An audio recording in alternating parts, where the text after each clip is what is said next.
একজন প্রধান শিক্ষক আর্থিক কেলেঙ্কারির অভিযোগে বরখাস্ত হয়ে মামলার আসামি হন।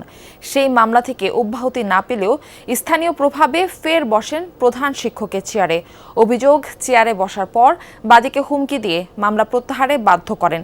চুয়াডাঙ্গার সোহরাওয়ার্দী সরণি মাধ্যমিক বিদ্যাপীঠে প্রধান শিক্ষকের বিরুদ্ধে অভিযোগের বিষয়টি খতিয়ে দেখে ব্যবস্থা নেওয়ার আশ্বাস দিয়েছেন শিক্ষা কর্মকর্তা।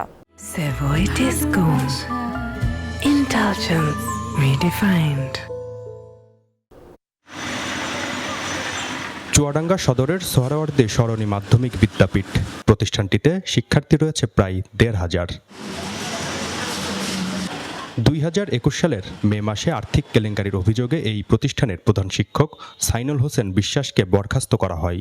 পরের বছরের ফেব্রুয়ারিতে তার বিরুদ্ধে আদালতে মামলা করে বিদ্যালয়ের ম্যানেজিং কমিটি।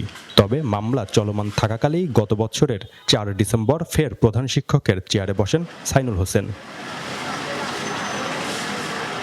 অভিযোগ, রাজনৈতিক প্রভাব ও ম্যানেজিং কমিটির ২ সদস্যকে নিয়ন্ত্রণে নিয়ে রেজুলেশনের মাধ্যমে তড়িঘড়ি করে আবারও প্রধান শিক্ষকের দায়িত্ব নেন সাইনুল হোসেন। এরপর তার বিরুদ্ধে করা মামলাটিও তুলে নিতে বাধ্য করা হয় বাদীকে। রেজুলেশন লেখে আর নিজে নিজে সই করে, আর শিক্ষক প্রতিনিধি যে একজন আছে তাকে দিয়ে সই করায়। এবং আমি যে অভিভাবক সদস্য বা যে ভারপ্রাপ্ত প্রধান শিক্ষক ছিল, ৪ জন সই ছাড়া তো একটা রেজুলেশন হয় না। ২৫ সালে ডিসেম্বর মাসে ৪ তারিখে সে হলো পুনরায় প্রধান শিক্ষক হিসেবে হাই স্কুলে বসে। ১২-১৩ তারিখে আমার একটা চিঠি ধরে দেয় যে উক্ত কেসটি তোমাকে তুলে নিতে হবে। চেয়ারে বসার পরই ব্যক্তিগতভাবে তুলেছেন স্কুল ফান্ডের টাকা, গেটসহ প্রতিষ্ঠানের পুরাতন ভবনের ইট ও অন্যান্য সরঞ্জাম বিক্রির নিলামেও অনিয়ম হয়েছে বলে অভিযোগ রয়েছে। আমরা চাই এগুলো সুষ্ঠু তদন্ত হোক এবং দুর্নীতি যদি প্রমাণিত হয় তাহলে আবার তার বিরুদ্ধে শাস্তিমূলক ব্যবস্থা নেওয়া হোক। উনি জেলেও খেটেছে দুর্নীতির দায়ে, কিন্তু তারপরেও হঠাৎ করে এক অদৃশ্য শক্তির মাধ্যমে তিনি ফিরে এসেছে। মামলার আসামি হয়েও একটি পরিপত্র বলে যোগদান করেছেন বলে দাবি ওই প্রধান শিক্ষকের।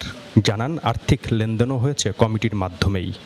পরিপত্রের আলোকে আমি জয়েন করছি। ওখানে পরিষ্কার করে বলা আছে সাময়িক বরখাস্ত, স্থগিত অথবা বন্ধ এবং স্বয়ংক্রিয়ভাবে শপথে বহাল এবং সমুদয় অর্থ পাবে। যোগদান করার পরে আমার প্রতিষ্ঠানে কিছু বকেয়া আছে, আমি বকেয়া থেকে কিছু টাকা উঠাইছি, এখনও বাকি আছে। আইনগত দিক থেকে আমি পাই, প্রতিষ্ঠানে ফান্ডে না থাকায় আমি অল্প কিছু টাকা উঠাইছি।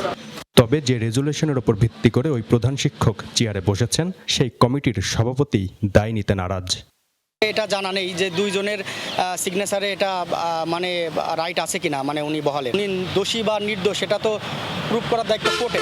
তারপরও যিনি বাদী ছিল উনি মামলাটা উইথড্র করেছে, যার কারণে উনি ওনার শপথে বহাল হয়েছে।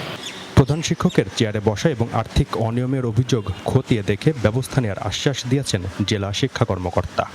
এই অভিযোগটা আমরা সরেজমিনে তদন্ত করে যদি সে দোষী সাব্যস্ত হয়, আমাদের আইনের বাইরে যে কোনো কাজ করে, তাহলে অবশ্যই সে সাজা পাবে। আর যদি দোষী সাব্যস্ত না হয় তাহলে যেরকম কাজ করার দরকার সেরকমই করা হবে।